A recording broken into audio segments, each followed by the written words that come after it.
to overcome the fear of writing and publishing their books.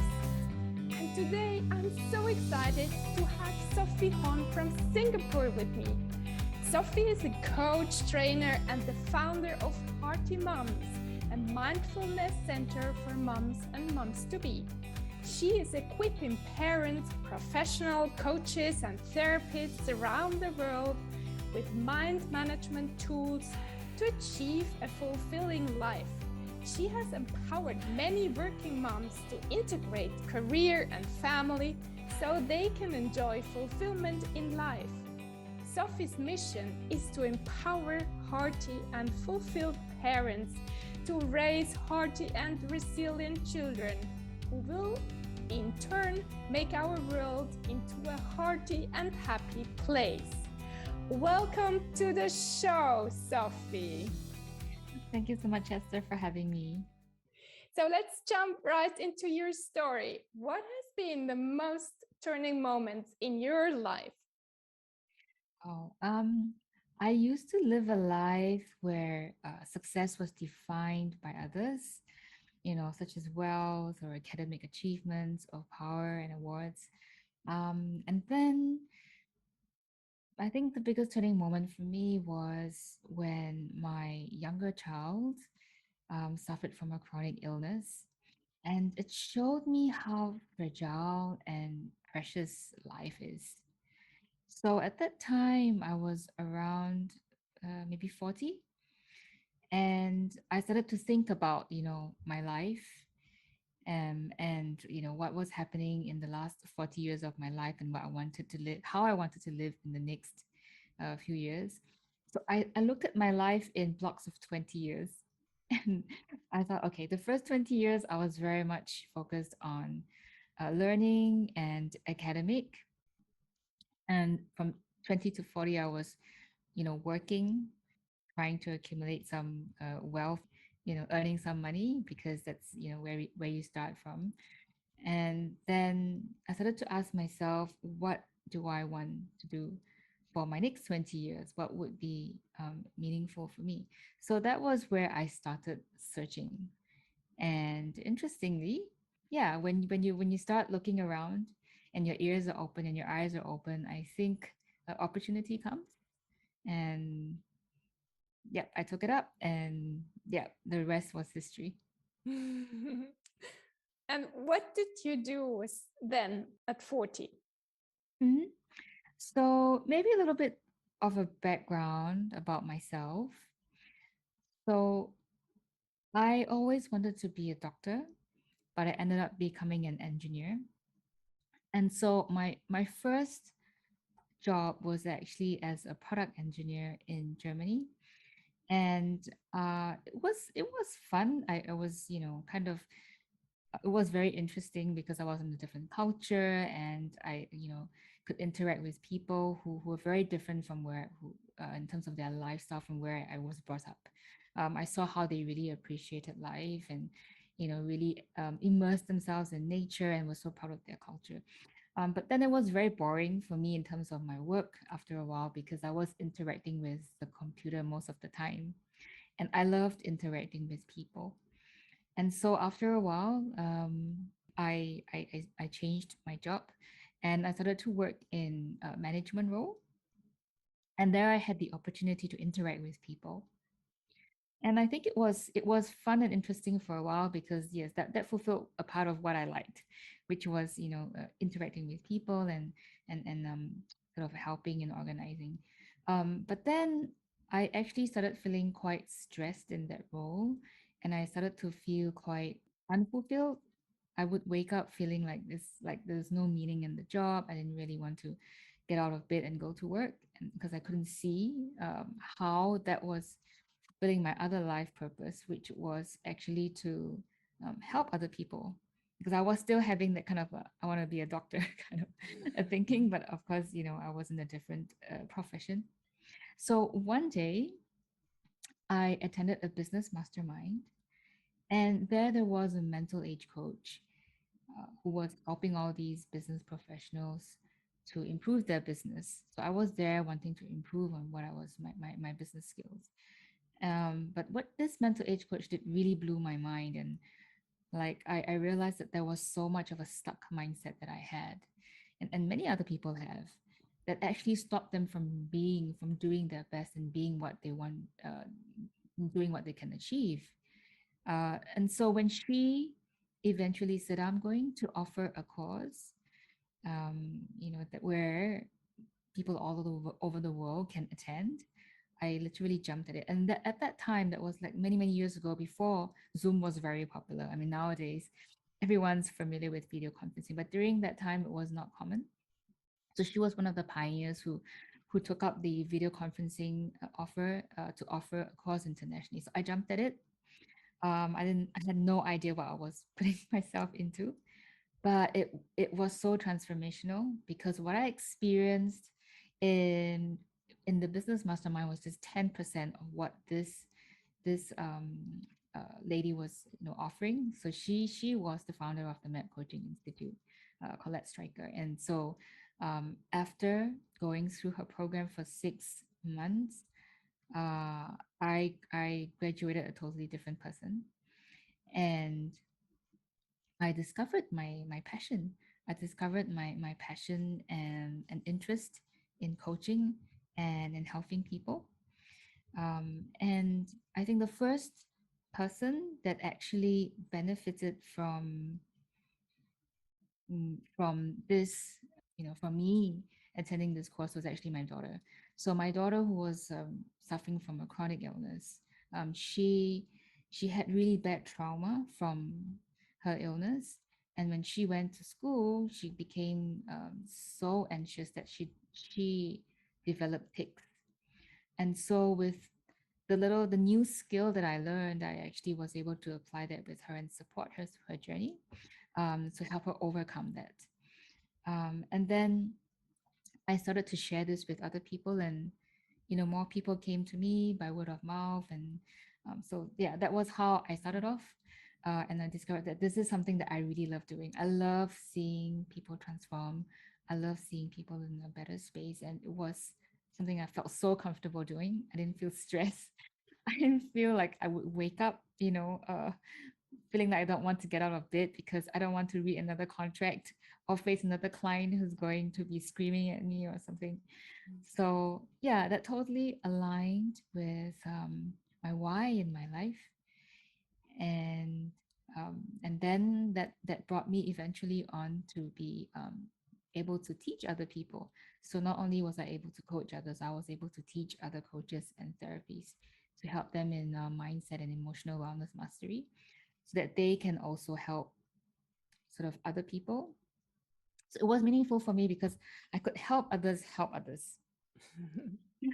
Beautiful. Yeah, that made, yeah. So I felt like it was a bigger purpose than what I originally wanted, which was just to help someone. But now I could help others to help others. So meaning, like, if I could help a mom or parent, I know that they would help their child, who would eventually grow up to be like great contributors to our society and our future. If I could help a coach, they could help their coachee, and then that coachee could live a more amazing life and bring more smiles to people around them. If I could help a professional, they could help their team to work better and achieve more work-life balance, and that could lead into happier families.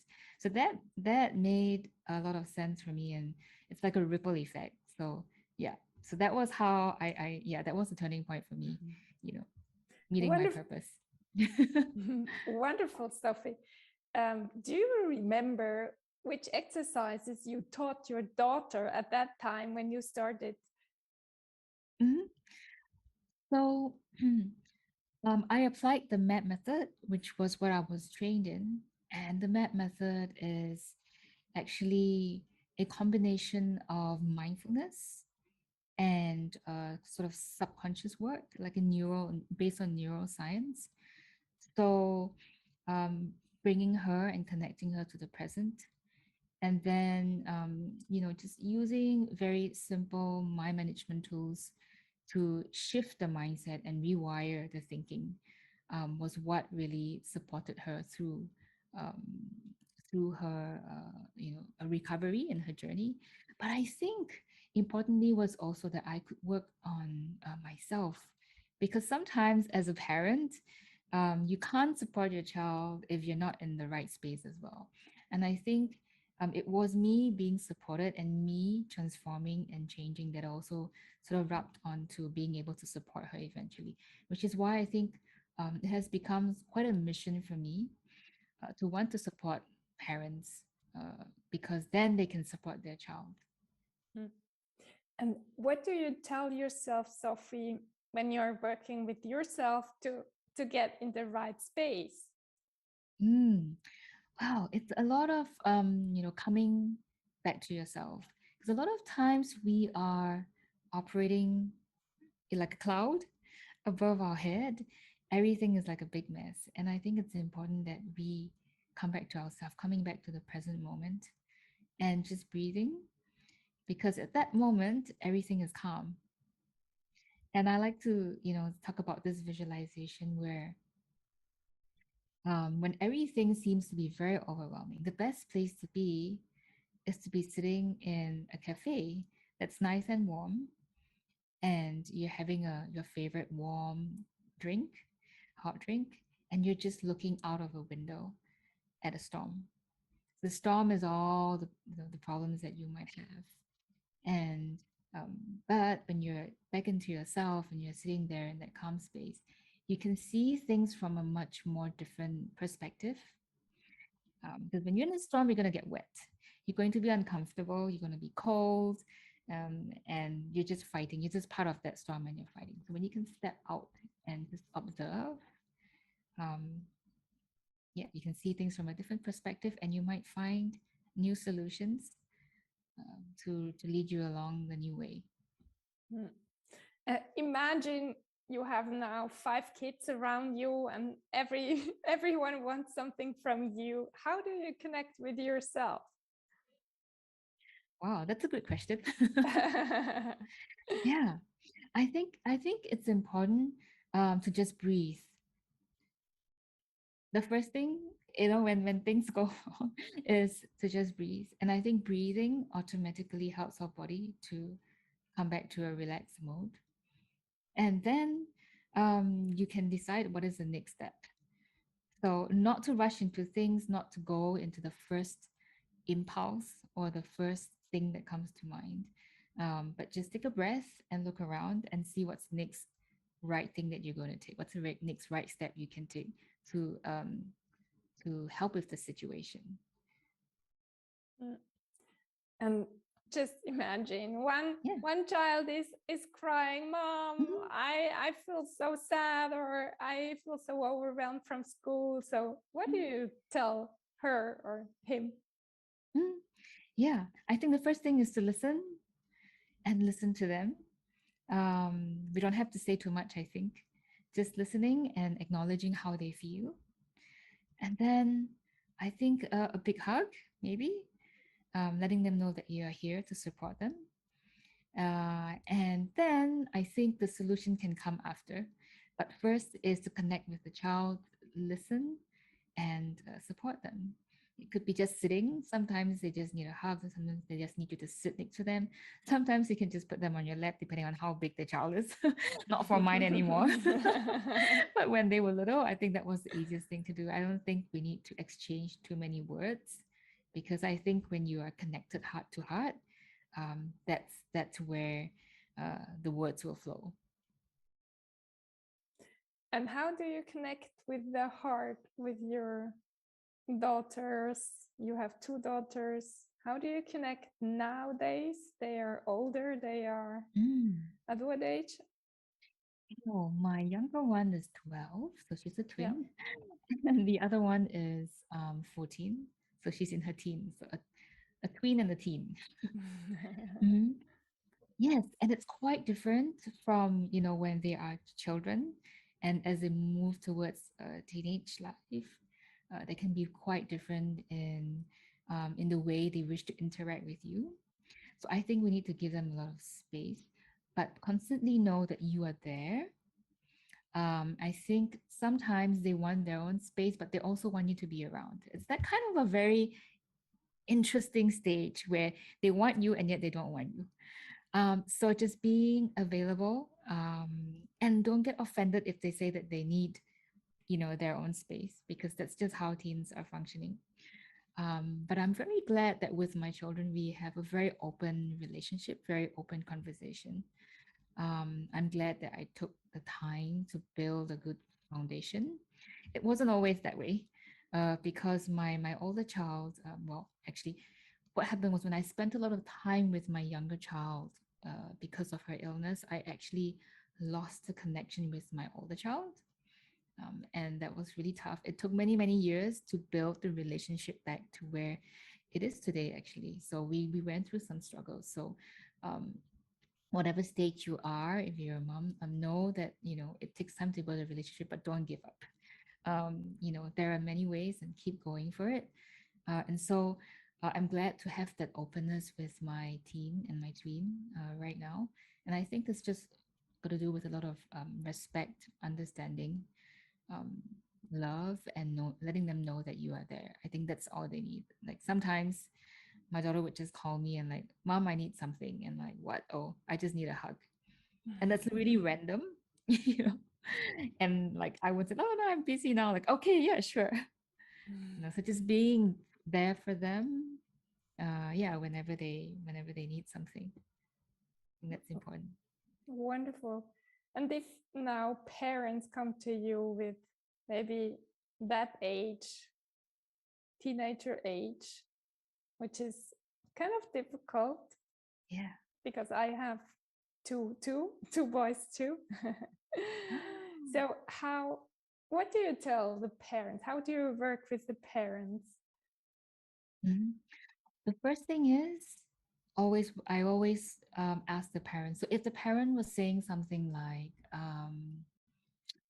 something that they're not satisfied with their child, maybe my child is unmotivated or something like that, I always ask the parent to look inwards at themselves as well. So to me, the important thing is I like to work with the parent first. A lot of parents come and say, my child has a problem. Can you work with my child? I'm like, yes, I will. I can work with your child, but may I please work with you first? Because a lot of times the issue can be resolved by just working with the parent and finding out if they could change the way that maybe and sometimes in terms of their thinking, their approach, or unmet expectations. So I would say I would give myself as an example. Actually, there was some point in time where I felt um, dissatisfied with one of my child, and um, and then I realized that it was actually my own personal expectations of my child. Why was my child behaving like that? To me, it was unacceptable. Just because I grew up in a certain way and I was treated a certain way, I expected that my child would, react or behave in a certain way that out of my expectation. But my child is not the same as me. My child did not grow up in the same circumstance that I grew up. So I couldn't have that kind of expectation. So when I started to look inwards at myself and started to work on my own personal issue and my own personal expectations, I think our relationship improved from that exercise. And I started to see her from a different perspective, why she was behaving like that, instead of being critical and comparing to my own childhood, which is, it's not relevant anymore. So I think sometimes it's helpful if parents can look back at themselves.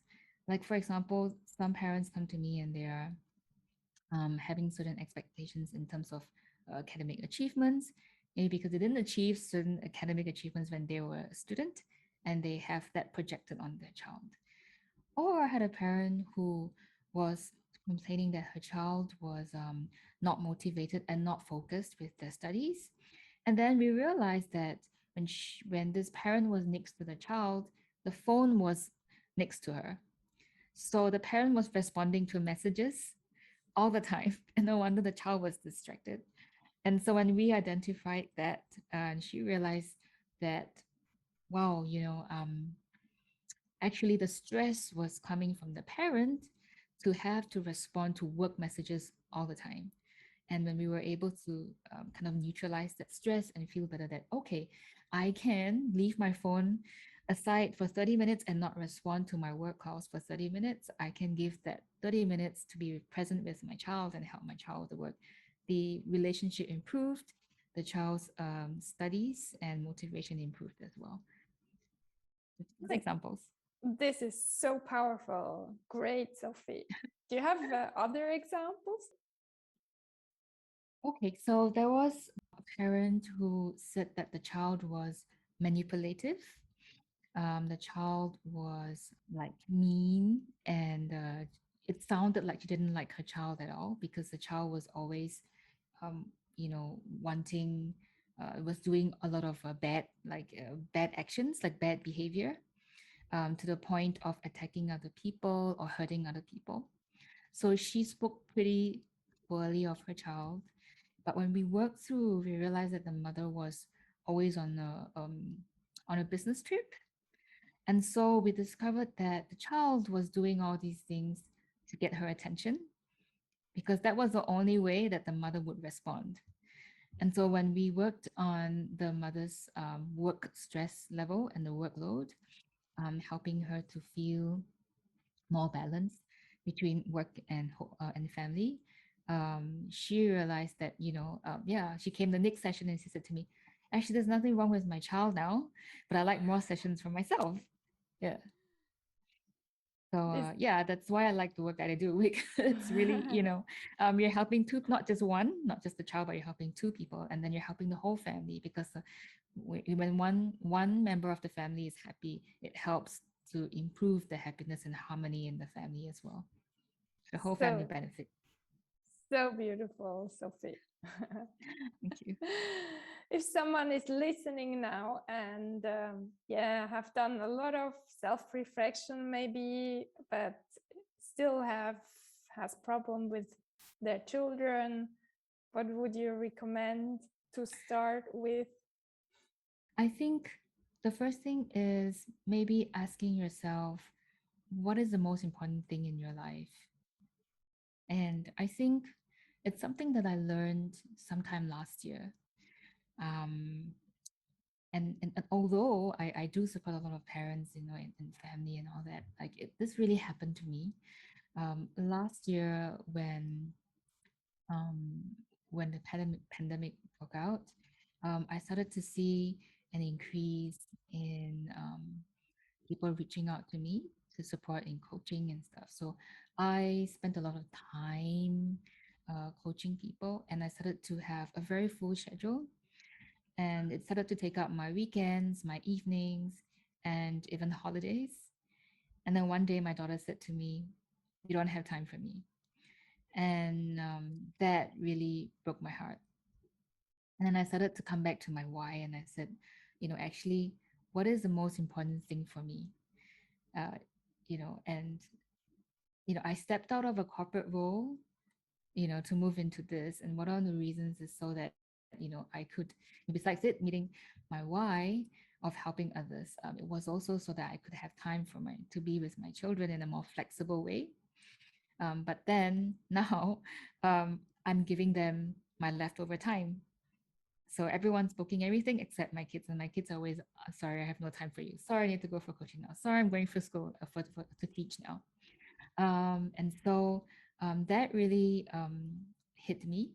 And I started to rearrange things around how I operate. And things got better this year. It got, my family, is much more harmonious, and everyone is happy. So I would say for any parent, think about what is important for you. What do you truly, truly desire? And what's important? Is it your family, or is it your work, or what is important right now?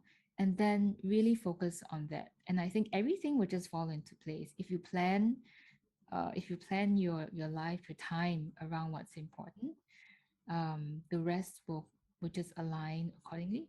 So if you plan your time around, if work is important for you right now, and I'm not saying that there's no right and wrong, because everyone is different in their priorities. But if work is important for you right now and you plan things around there, then whatever the circumstance you are, everything would just fall with the way it is. But if, let's say, family was important and you're spending more time on work, Even if you're achieving what you want in your work, it's not going to be fulfilling and things are just not going to work out, which was what I experienced end of last year. So even though I was doing well with work and all, my family life was not balanced. So really be very clear. I think as a parent, think of what is important for you and just work around that your priority. Mm. So you're the founder of Hearty Mums. What Yes. is it? So it's really about having moms in mind because, and I work a lot with working moms. Yeah, so a lot of my clients are working moms and professionals, and I think working moms bring with them a a very unique set of challenges, um, and mostly they are very torn between work and between home and family and kids and a whole range of roles that they play because they are the daughter to their own parent, they are mother to their child, they may be a working professional, and then they come home and they're running the household and they're also a wife. So they have a lot of roles, and every role seems to be tugging at them. And in Singapore, we call it the sandwich generation, where if you're at that stage where your parents are aging and they are also um, commonly facing health issues, then you're torn between looking after your children who may be young and seniors or aged parents who may be unwell. So there is a lot of special challenges for moms, especially who are working. So Hearty Mums is all about supporting moms to lead a balanced work life and to seek being hearty and fulfilled, to be happy and to be feeling supported and meaningful in what they're doing. And where can people reach you, Sofie?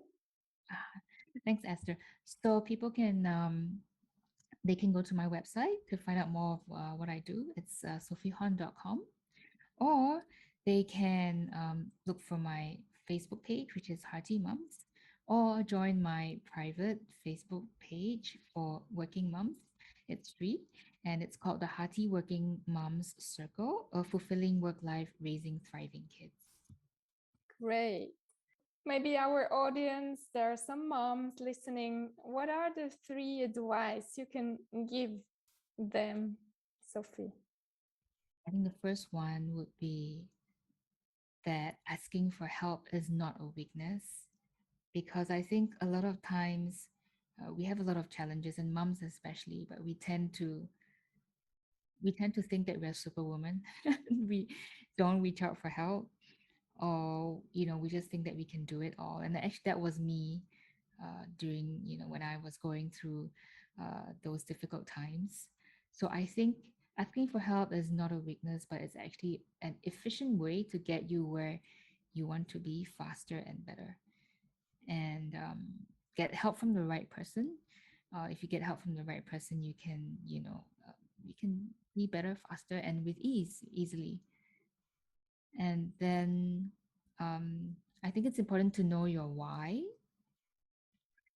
Use it as a guide to to guide you along your choices and your actions and your decisions. So I think I mentioned earlier, ask yourself, what do I truly desire? And I do this every day actually. I ask myself, what do I truly desire? And that may change depending on your circumstance from day to day. But knowing that really sets the tone for the day and how you make decisions and how you would feel about where you are. Um, and then I think thirdly, just um, be yourself. Be yourself and be authentic. You don't need to be someone you're not, or you don't have to live up to the expectations of other people, because that would cause a lot of stress and a lot of conflicts for you. So just be yourself, be authentic. I think from a mom's point of view, sometimes we feel like, oh, that mom is so cool. She's got this cool party for their child, or this other mom is doing so well, and but that's just other moms. But like, you are yourself and you have your unique points. So it's important just to be ourselves, be comfortable, And then you can live with ease and really live out your true life and be happy.